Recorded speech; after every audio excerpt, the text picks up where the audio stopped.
Salut, vous écoutez Indépendance financière et hypothèque, c'est Frédéric Lacharité qui parle. Aujourd'hui, je suis vraiment content de présenter une première émission en format entrevue. Donc, j'ai un invité. L'invité s'appelle Pascal Léger. Pascal est un bon ami. Il est représentant en épargne collective. Il est aussi courtier hypothécaire. On a travaillé ensemble, en fait, dans la même équipe chez Pléniprêt.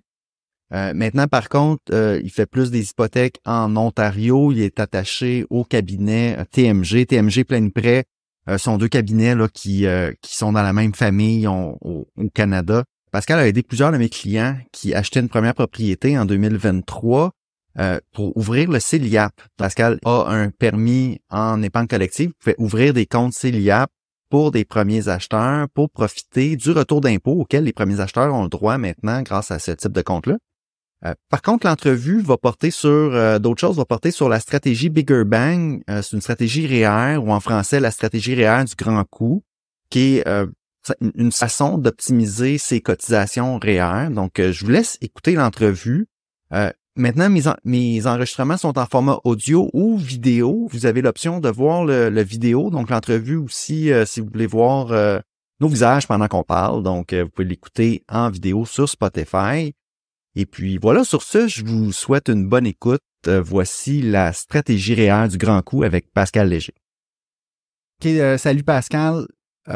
Peux-tu te présenter, expliquer ce que tu fais comme travail dans les services financiers? Absolument, Cyril. Merci beaucoup pour l'invitation sur ton podcast. Honnêtement, du bon contenu. Là, j'ai écouté tes épisodes, puis c'est le fun de voir qu'est-ce que tu présentes.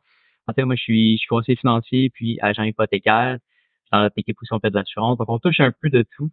Mon rôle en tant que conseiller, c'est vraiment de guider mes clients de A à Z, de trouver leur objectif financier, que ce soit pour la retraite ou décaissement de la retraite aussi, quand tu as des REER, des CELI, ta pension, OK. le CPP, la RQ. Donc, on s'organise de tout ça pour s'assurer qu'ils ont une bonne retraite niveau fiscal aussi.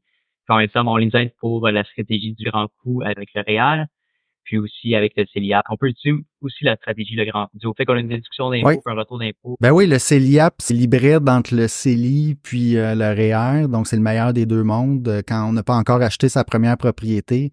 Si je voudrais dire, là, c'est, Pascal, on travaille ensemble dans la même équipe. On travaillait plutôt dans la même équipe chez Pléniprêt. Et puis, je pense qu'on travaille encore plus ensemble depuis que maintenant, tu es du côté de l'Ontario. Exact. Donc, ça, je pense que surtout avec le CELIAP, je pense que ça fidélise ta clientèle. En même temps, ça leur donne un plus-value. Beaucoup de tes clients qui étaient pas au courant du CELIAP, puis on a eu, je pense qu'on a un client en commun, ton client qui était comptable, il était pas au courant trop. Tu sais, c'est quand même impressionnant que les gens sont pas au courant pantoute. Et je trouve que c'est une belle découverte qu'on doit parler de plus en plus, puis pour en profiter davantage. Puis juste glisser un mot aussi, le CELIAP est possible, mais le REER pour le RAP est possible aussi. Je pense qu'on a mentionné dans ton dernier podcast sur la mise de fonds, mais faut pas l'oublier, le REER. Absolument. OK. Aujourd'hui, on veut parler, c'est ça, de la stratégie REER du grand coup. En résumé, est-ce que tu peux nous dire dans tes mots en quoi ça consiste? Exact. Puis que quand on cotise au REER ou on cotise au CELIAP, on a une déduction d'impôt. Puis normalement, quand on est salarié ou même travailleur autonome, on paye de l'impôt au courant de l'année. Quand on a une déduction d'impôt, ça réduit notre fardeau financier, notre fardeau fiscal. Donc, on va avoir un retour d'impôt l'année prochaine. Puis, dépendant de notre taux marginal, notre taux d'imposition le plus élevé, on sait déjà d'avance qu'est-ce qu'on devrait avoir comme retour d'impôt. On peut le calculer, on peut l'anticiper avec soit un conseiller, un comptable, ou même juste nous-mêmes, on va en ligne, on peut trouver une calculatrice qui va nous dire à peu près notre retour d'impôt.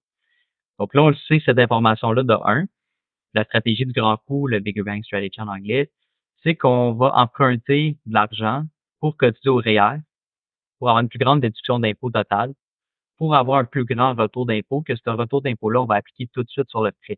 Donc, c'est pas une stratégie d'endettement, c'est pas une stratégie levier, c'est vraiment tout de suite réappliquer le retour d'impôt au prêt. Oui.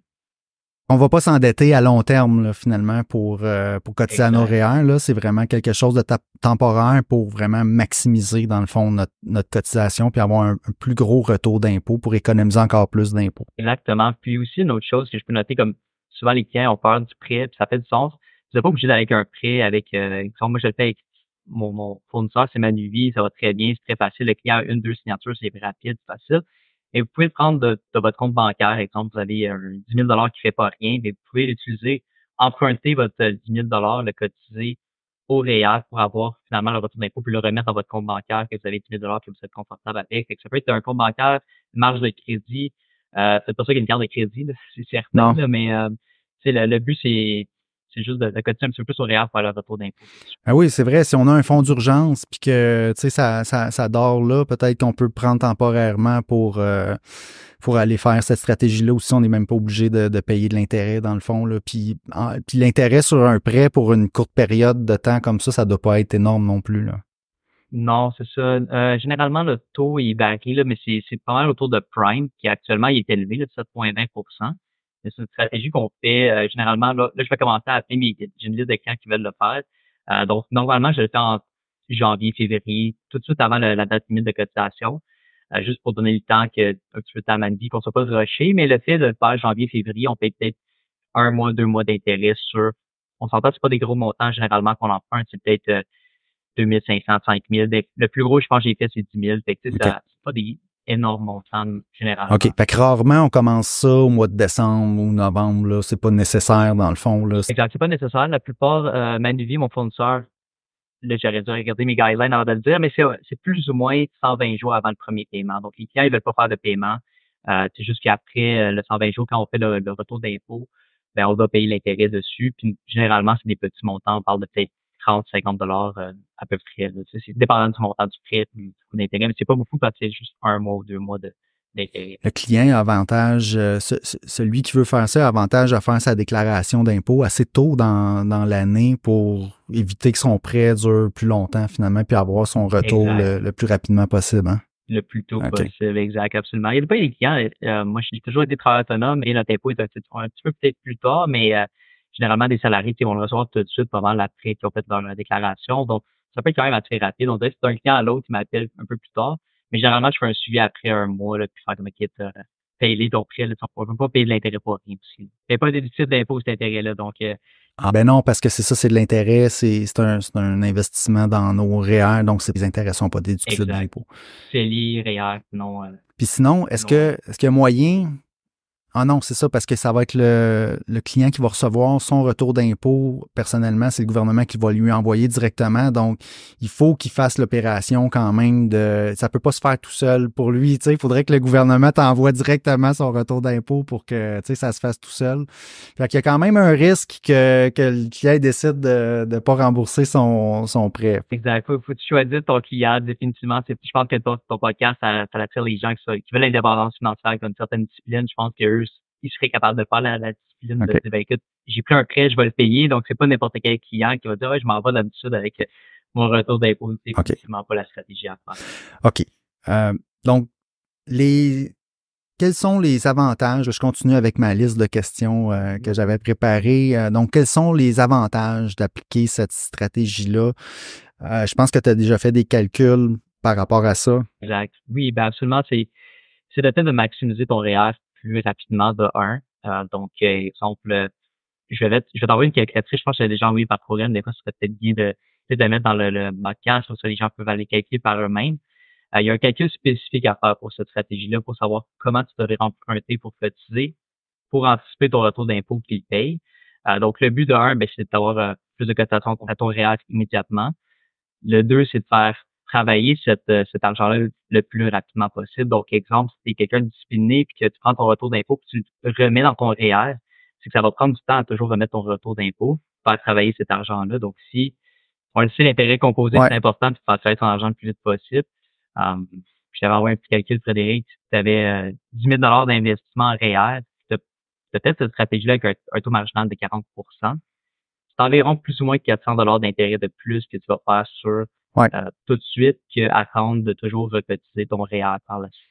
C'est peut-être pas énorme, mais ça reste que 400 par année, ça fait une différence sur le long terme, puis pour un couple aussi. Là. Ben, c'est ça, c'est intéressant parce que c'est pas un gros effort, là, on s'entend de le faire, puis on veut optimiser vraiment nos finances, aller comme économiser l'impôt. Moi, j'aime ça, tous les moyens qu'on a d'aller en épargner. Évidemment, le REER, c'est un report d'impôt.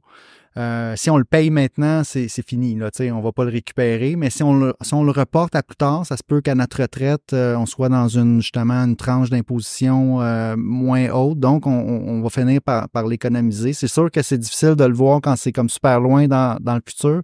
Mais je pense que l'économie est quand même là, puis est importante. Puis cet argent-là va fructifier, évidemment, toutes ces années-là. Ça garantit à l'arrivée de l'impôt dans le REER. Complètement un compte non enregistré ou un CELI, c'est la même chose aussi, mais reste que c'est définitivement profitable. Puis il y a des façons de décaisser ton REER qui sont optimales aussi. Tu peux pas le décaisser avec la régime de rente du Québec.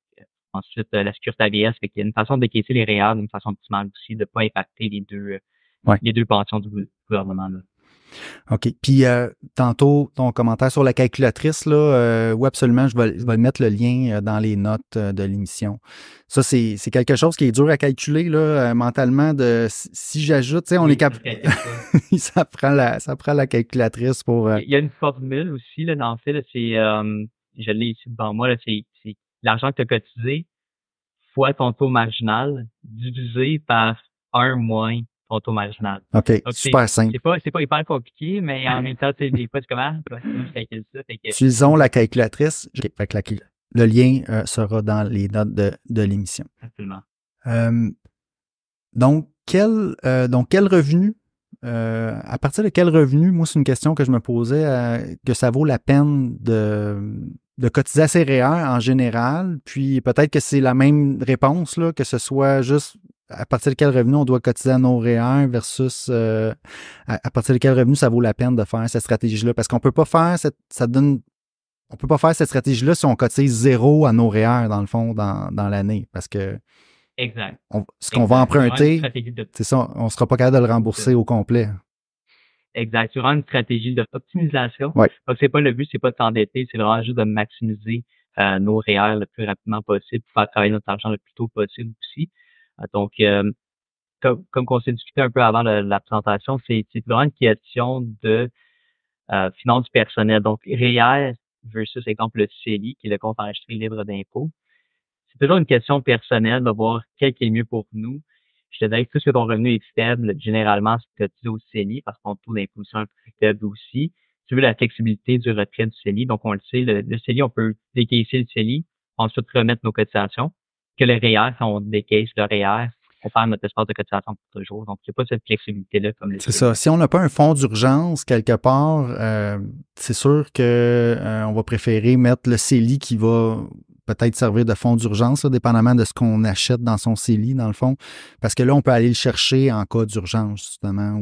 Mais ce qu'on met dans les REER, c'est goodbye, ça va être à la retraite. Ça, on n'a vraiment pas d'avantage après ça à le retirer en cours de route, vraiment pour les cas extrêmes, là. Puis, bien évidemment, le cas du RAP pour acheter sa première propriété, mais là, c'est correct, on peut le remettre, là, c'est tout prévu pour ça.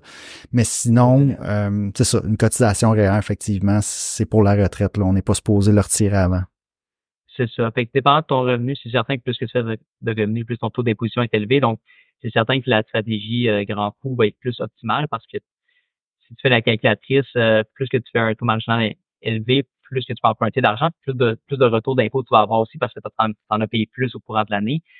Donc, oui, plus que tu fais de revenus, mieux que c'est définitivement plus utile pour les plus hauts revenus. Là. Donc, toi, en moyenne, là, cette stratégie-là, mettons, dans tes clients, ce que tu vois comme revenu, c'est quoi à partir de 70, 80, 90 peut-être? Ouais, généralement, parce que souvent, on s'entend si tu fais 30, 40 000 par année, c'est quand même difficile, dépendant de la ville où tu habites, mais ça peut être quand même difficile d'économiser de l'argent, de mettre dans tes REER, d'avoir un bon coussin financier, d'avoir énormément de belles finances. Ouais. Ça, je comprends que le coût de la vie est très élevé. Donc, 70, 80 de nos jours, c'est quand même de plus en plus difficile d'arriver, mais reste que souvent, c'est plus élevé que ça. Des clients qui font 150, c'est plus autour de ça des fois que je vois. Fait que plus le revenu est élevé, plus qu'ils utilisent le REER.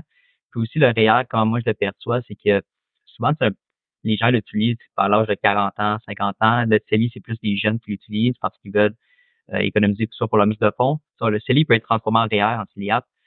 Donc, souvent, c'est mes clients un petit peu plus pas âgés, là, ils sont tous dans leur quarantaine, cinquantaine, puis là, ils ont des plus hauts revenus, donc ils le REER. Ben ouais, ou ceux, c'est ça, ou ceux comme moi quand ils ont commencé à travailler, le CELI n'existait pas. C'est ça, c'est pas pareil. J'avoue que c'est ça, c'est un autre...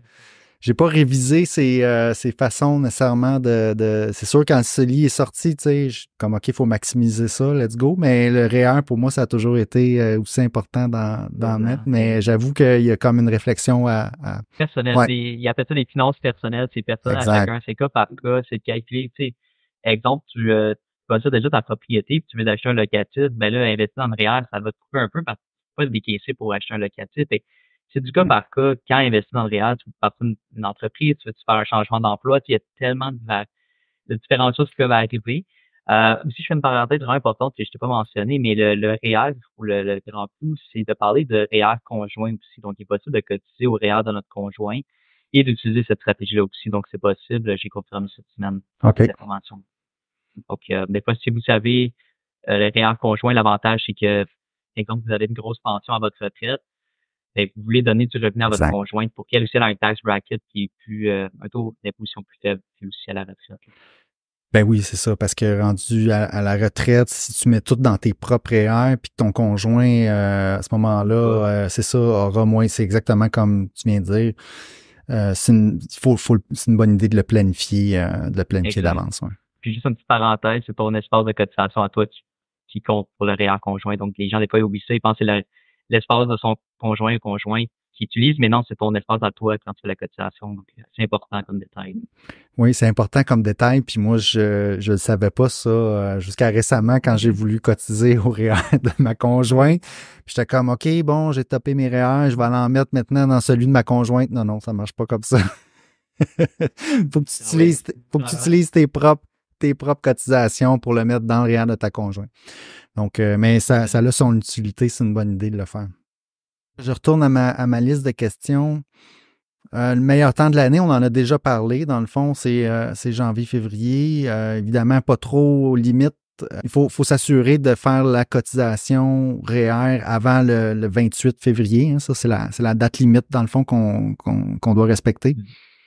Exact, c'est ça. Juste avant le 1er mars, là, vraiment important. Puis, si vous faites pas un prêt, vous l'empruntez de vos propres argent, ben là, peut-être, il n'y a pas de point à soit attendre ou à le faire dans la seconde, c'est pas grave. Là, si tu vas faire un prêt, comme exemple, nos outils du Malibu, ils sont très rapides. Tant qu'on fait les signatures avant la date limite, j'en ai fait un, comme dans le 27, 28 février. Donc, ça se fait, c'est moins plaisant à faire comme dossier. Non, c'est ça. On est tous rushés, puis stressé un peu, fait que tu le faire un peu plus avant. Ça fait une fin du mois de février pas trop agréable. Là. Si tu avais une semaine de vacances de prévu cette semaine-là, ça marche pas. Là. Ouais, c'est juste rushé. C'est comment qu'il faut que je fasse ça. Donc, définitivement, le faire plus tôt, c'est mieux aussi. OK, si quelqu'un écoute l'émission et aimerait savoir si cette stratégie-là peut s'appliquer à sa propre situation, qu'est-ce qu'il peut faire? Définitivement, moi, je pense que ça s'applique pas mal à tout le monde qui ont de l'espace de cotisation REER, qui ont fait une cotisation REER cette année ou des années à suivre. Je pense que ça s'applique à pas mal tout le monde. Tout le monde devrait le faire. Honnêtement, il n'y a pas vraiment de raison de ne pas le faire. Comme j'ai dit, on peut le faire de notre compte bancaire, marge de crédit de nous-mêmes ou aller emprunter d'une banque comme Manivi qui le fait. S'ils sont intéressés, je pense que la plupart de leurs banques devraient fournir ce produit-là. Sinon, c'est peut-être parler avec un conseiller comme moi qui fait, puis ça me ferait plaisir aussi. Donc, je peux te laisser mes contacts, Frédéric, ou comme tu préfères. Là. Absolument. Ben oui, c'est quoi la meilleure façon de te rejoindre si quelqu'un veut justement te parler de ça ou avoir tes conseils sur d'autres choses? Oui, absolument. Ben, via soit courriel ou téléphone. Puis, je sais pas si je suis mieux de le dire tout de suite ou comment tu veux procéder, mais ça me ferait plaisir de t'aider, peu importe. Comme tu as mentionné dans tes derniers podcasts, on n'a pas de frais pour ce type de produit-là. C'est vraiment, nous, c'est sur l'actif suggestion comme conseiller. Donc, exemple, tu investis 10 000 ben nous, on fait une commission sur l'actif suggestion. Donc, on n'a pas, si vous avez des questions sur le Bigger Bang, le prêt, comment tu l'appelles en français? Excuse-moi. La stratégie du grand coup. Oui. La stratégie du grand coup. Ben écoute, ça me ferait plaisir de vous partager de l'information. J'ai des PDF qui l'expliquent, puis vous pouvez le faire vous-même aussi, ça me ferait plaisir. Là. Moi, je pense que ça peut vous apporter un petit peu plus proche de l'indépendance financière, une étape à la fois. Là. Good. OK. Donc, c'est ça. Pour toi, c'est téléphone, courriel pour meilleure façon pour te joindre. On va mettre, évidemment, je vais mettre tes coordonnées là, dans les notes de l'émission. Je te remercie beaucoup d'avoir voulu participer. Sur ça, je vais terminer comme je fais sur toutes mes autres émissions et je vais vous souhaiter un bon cheminement vers l'indépendance financière. Merci. Yes. Merci, Frédéric.